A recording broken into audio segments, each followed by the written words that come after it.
Hello everyone, आज है 14 फरवरी और आज इस वीडियो में हम बात करेंगे अदानी एंटरप्राइज के बारे में। नतीजे आ चुके हैं, कंपनी के रिजल्ट्स के बारे में भी बातचीत करेंगे, साथ में ये भी चर्चा करेंगे कि इस नतीजे का कोई इम्पैक्ट पड़ेगा भी कि नहीं। वीडियो को शुरू करूं उससे पहले अगर आपने अभी तक चैनल को सब्सक्राइब नहीं किया है तो प्लीज अभी इसे सब्सक्राइब कर लीजिए, क्योंकि आगे भी बहुत सारे वीडियोस हैं जो आपको काफी ज्यादा हेल्प करेंगे। तो आप देख सकते हैं कि जो रिजल्ट्स का कितना बड़ा इम्पैक्ट देखने को मिला कि 1650 रुपए से आज इंट्राडे में शेयर में इतनी बड़ी तेजी बनी कि 1890 रुपए तक चला गया। इतनी बड़ी रफ्तार थी ये एक दिन में। लेकिन बाद में क्या हुआ? बाद में वही हुआ जो एक्सपेक्टेड था।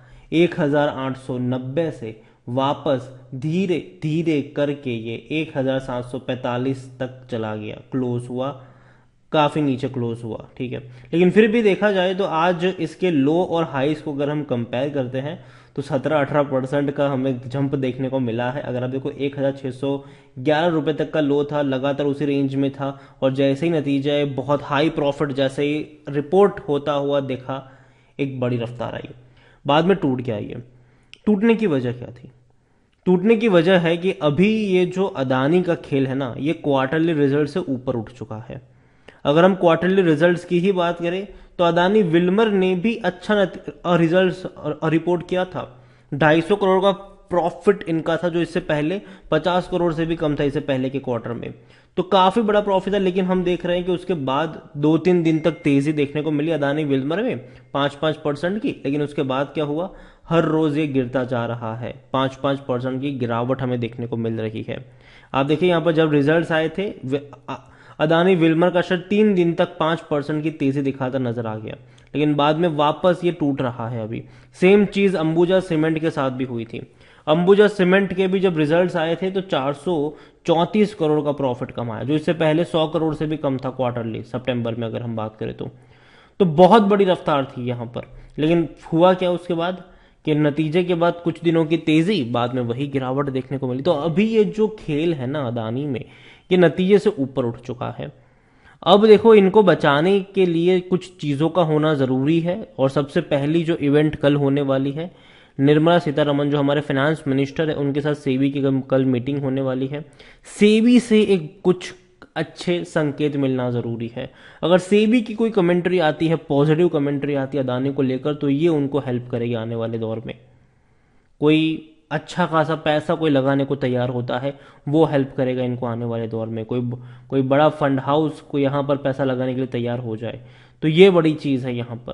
क्योंकि कंपनी अगर आप देखो तो जो सबसे बड़ी दिक्कत है वो है पैसों की दिक्कत। देखो, जितने इनके पैसे चुकाने हैं, ठीक है, उससे कई कम इनके प्रॉफिट्स भी हैं। हालांकि ऐसा होता ही है हर कंपनी में, लेकिन इसमें कुछ ज्यादा ही है। अदानी एंटरप्राइज की अगर हम बात करें तो आज काफी ज्यादा ऊपर नीचे रहा ये शेयर। लार्ज कैप शेयर है 1,88,000 करोड़ के आस 1,88,000 करोड़ के आसपास का इसका मार्केट कैप है। वॉल्यूम 1.5 करोड़ का था। बड़ी क्वांटिटी में शेयर ट्रेड हुए जरूर। और आज अगर हम बात करें इनके नतीजे की तो कितना प्रॉफिट हुआ है? 820 करोड़ का प्रॉफिट। रेवेन्यू में भी 42% का जंप है। न्यूज कुछ इस तरीके से है कि भैया कंपनी को 820 करोड़ का मुनाफा हुआ है इस बार, जो कि पिछले साल इसी क्वार्टर में 11 करोड़ का लॉस करती थी कंपनी, पिछले साल से कंपेयर करें तो। लेकिन पिछले क्वार्टर से कंपेयर करें तो पिछले क्वार्टर में कंपनी का जो प्रॉफिट था वो 460 करोड़ का था। ठीक है, तो यहां पर वो देखो, अगर आप पिछले साल से कंपेयर करोगे कि 11 करोड़ का लॉस था, ये था वो था, तो मेरे हिसाब से वो थोड़ा सा वो होगा। अगर आपको कंपेयर, मैं जो एक्चुअली, क्योंकि जिस तरीके की सिचुएशन है, देखो मैं हमेशा क्वार्टर ऑन क्वार्टर ग्रोथ को ज्यादा इंपॉर्टेंस देता हूं, ना कि ईयर ऑन ईयर वाला। ठीक है, क्योंकि पिछले साल के मुकाबले तो होगा ही, बहुत कुछ होगा, काफी सारे फैक्टर्स होते हैं वहां पर। तो 460 करोड़ का प्रॉफिट था पिछले क्वार्टर में और बाद में वो बढ़ के 820 करोड़ हुआ है। तो डेफिनेटली जंप तो है, काफी अच्छा जंप है यहाँ पर। अगर हम बात करें रेवेन्यू की तो 26,612 करोड़ का रेवेन्यू रहा है, जो पिछले साल इसी क्वार्टर में 18,755 करोड़ था। लेकिन पिछले क्वार्टर में इनका जो रेवेन्यू था वो 38,000 करोड़ था। 38,000, 40,000, 40,000 करोड़ के इनके रेवेन्यू हुआ करते थे। तो वो देखो यहां पर, तो उसके मुकाबले रेवेन्यू में बड़ी गिरावट आई है, और ये मेरे हिसाब से रीजन रहा है कि शेयर में बाद में आपको गिरावट देखने को मिली। हमने प्रॉफिट देख लिया कि भैया प्रॉफिट अच्छा है, लेकिन रेवेन्यू का क्या हुआ? 40,000 करोड़ के रेवेन्यू थे इनके पिछले 2 क्वार्टर में। इससे पहले जून में 40,000, सितंबर में भी 38,000 से ज़्यादा के थे, मतलब 40,000 के आसपास ही थे। इस बार क्या हो गया कि रेवेन्यू सिर्फ 26,000 पे आ गए। तो ये मतलब कोई उतना एक्स्ट्रा ऑर्डिनरी साइन तो नहीं है। हाँ, कुछ प्रोजेक्ट कम मिले होंगे, डेफिनेटली हो सकता है ये, लेकिन रेवेन्यू बहुत कम है ये, मेरे हिसाब से बहुत कम रेवेन्यू है ये। और यहाँ पर अगर हम बात करने जाए तो जाहिर सी बात है, और सक्सेस इज ड्यू टू, जो मैनेजमेंट कमेंट्री है कि our success is due to our strong governance, strict regulatory compliance, and sustained performance and solid cash flow generation. The current market volatility is temporary, लेकिन Adani enterprise limited will continue to work with the twin objective of moderate leverage and looking to strategic opportunity and expand the grow. ये company के management की तरफ से कहा गया है, सारी चीज़ें कंपनी के मैनेजमेंट की तरफ से आई है। और मैनेजमेंट में कौन है? गौतम अदानी जी भैया, जाहिर सी बात है उन्होंने कहा है।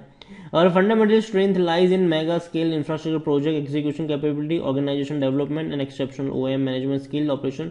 तो यह है कि भैया देखो सब कुछ बेहतर है, और उन्होंने इस चीज़ पे जोर दिया है कि भैया स्ट्रॉन्ग गवर्नेंस है, ठीक है, strict regulatory compliance, sustainable performance और एक अच्छा सॉलिड कैश फ्लो है इनका, ये इन्होंने कहा है। और ये काफ़ी इंपॉर्टेंट चीज़ है कि भैया कहीं ना कहीं समझाने की कोशिश करिए कि देखो कोई दिक्कत नहीं हमारे अंदर। अदानी एंटरप्राइज अगर हम बात करने जाए कंपनी में, तो अदानी एंटरप्राइज में अच्छे खासे वॉल्यूम्स तो आज रही, बड़ी क्वांटिटी में शेयर भी ट्रेड किए, लेकिन फिर भी according to Moneycontrol user 27% लोग कह रहे हैं कि बेचो और भाग जाओ, बाकी हर कोई कह रहा है खरीदो, खरीदारी करी बने रहो। इतना ही नहीं, कंपनी के अगर हम बात करें तो रेवेन्यू 70,000 करोड़ के आसपास देखने को मिले थे 2022 में। 2023 में ये बहुत ज़्यादा होंगे। क्यों? क्योंकि पहले क्वार्टर में 40,000 करोड़ के आसपास थे, दूसरे क्वार्टर में 38,000 करोड़ से भी ज़्यादा के थे, लेकिन तीसरे क्वार्टर में काफ़ी कम हुआ, 26,000 करोड़ ही हुआ है। तो लेकिन फिर भी वो काफ़ी हाई तो होगा, ठीक है, डेफिनेटली 1 लाख करोड़ से ऊपर ऑलरेडी हो चुके हैं। यहाँ पर प्रॉफिट की अगर हम बात करें तो प्रॉफिट अब तक कम हो रहे थे, लेकिन बढ़ते नजर आएंगे आपको काफ़ी अच्छे तरीके से, क्योंकि पहले और दूसरे क्वार्टर में 400 करोड़ से भी ज़्यादा का रहा, तीसरे में भी अगर आप देखोगे तो 800 करोड़ से ज़्यादा का रहा है रेवेन्यू इनका प्रॉफिट। अदानी एंटरप्राइज अभी भी काफ़ी हाई पी पे ट्रेड कर रहा है, 270 का पी रेशो है, सेक्टर पी 49 का। यही वजह कोई भी एनालिस्ट यहाँ पर खरीदने की बात नहीं कर रहा है। शेयर होल्डिंग के बारे में भी अगर हम देखें तो शेयर होल्डिंग में प्रमोटर के पास बहुत बड़ी होल्डिंग है, 72.63% की होल्डिंग है, जिनमें से 1.94% की होल्डिंग गिरवी भी है, 1.19% है म्यूचुअल फंड के पास, 4.26% डोमेस्टिक इंस्टीट्यूशन के पास है, 15.39 एफआई के पास है, रिटेल्स और अदर्स के मिलाकर 6.53% की होल्डिंग है, जिनमें से रिटेल इन्वेस्टर्स 1.86% की होल्डिंग लेकर बैठे हैं। देखो नतीजे अगर आप देखें तो अगर आप प्रॉफिट को देखेंगे तो आपको बहुत अच्छे लगेंगे, लेकिन अगर आप रेवेन्यू को देखोगे तो आपको अच्छे नहीं लगेंगे। तो मेरे हिसाब से ये एवरेज है। और जहाँ तक बात है कि रिजल्ट्स की, तो अच्छे नतीजे विल्मर के भी आए थे, सीमेंट्स के भी आए थे, लेकिन गिरावट अभी हम देख रहे हैं। तो अभी के लिए मैं इतना ही कहूँगा कि नतीजे जो हैं वो टेम्पररी रहे आज के दिन में, लेकिन लॉन्ग टर्म के लिए कंपनी को अगर यहाँ से ग्रो करना है तो पहली चीज़ तो ये कि भैया सेबी से कोई बड़ी स्टेटमेंट, पॉजिटिव स्टेटमेंट इनके लिए आनी ज़रूरी है। दूसरी तरफ एक अच्छे फंड रेजिंग यहाँ पर होना ज़रूरी है, कोई बड़े फंड का आकर पैसा लगाना यहाँ पर ज़रूरी है। अगर ऐसा होता है तो चीज़ें एकदम से टर्न अराउंड हो जाएगी, लेकिन जब तक नहीं होता दिक्कत है। लेकिन डेफिनेटली अदानी ग्रुप काफ़ी बड़ा ग्रुप है, कुछ नहीं होने वाला है इसको, ठीक है। तो अगर आपका पैसा लगा है, डरने की ज़रूरत नहीं है, यहाँ पर वापस बाउंस बैक कर लेगा, वक्त लेगा लेकिन कर लेगा यहाँ से बाउंस बैक। लेकिन खरीदारी के मौके अगेन मैं कह रहा हूँ इस लेवल पे नहीं है। अदानी एंटरप्राइज मुझे 1200-1300 की रेंज में अच्छा लगता है, उससे ऊपर मैं नहीं खरीदूंगा। बाकी मर्जी आपकी भैया, वीडियो को यहीं पे एंड करूंगा। पसंद आए तो लाइक कर, शेयर कर, चैनल पर अगर पहली बार है तो प्लीज सब्सक्राइब करें। और अदानी एंटरप्राइज के बारे में आप क्या सोचते हैं, रिजल्ट्स आए हैं उसके बारे में क्या सोचते हैं, वो भी आप मुझे कमेंट में लिख के बता सकते हैं। Thank you.